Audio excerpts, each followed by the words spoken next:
Hello guys and welcome back into a new brand video. In today's tutorial, I'm going to show you how to save code in GitHub. So make sure to watch the video to the end and follow these simple steps. So basically, all you will be needing to do is to start creating a new repository in your GitHub, and then you can start adding your projects to it. So here, I'm just going to click on new. I'm just going to name it saving files or saving code, saving repository or whatever. I will just leave it public. I won't add a readme in my case, and I'm just going to leave it like that and create repository. Now, all we will be needing to do is to start following these options. So now let's suppose we have a project. So I'm just going to this hello world or whatever. So we need just to create a new project. I will just add a folder and basically it will be named whatever. And here I'm just going, let's suppose we have this project or this code, my code, and now we will be needing to start opening the bash here. So make sure on your terminal you are on this directory. You can use cd directory to go to your directory.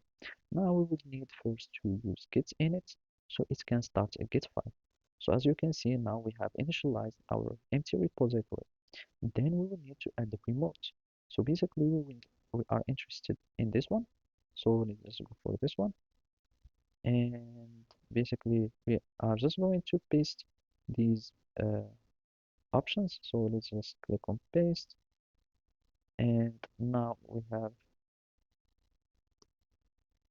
git commit.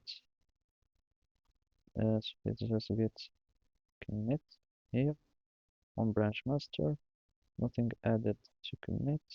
We need just to git add all to the staging. Git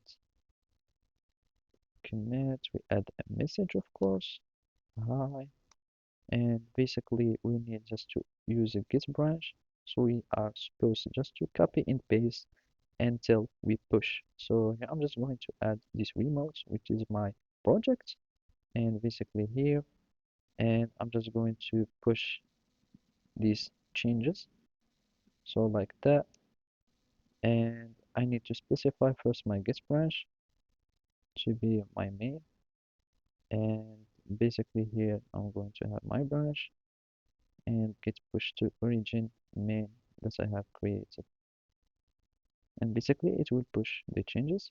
So as you can see now it have pushed the changes, and now we could save our code. So basically that's it. Thank you for watching and see you next time.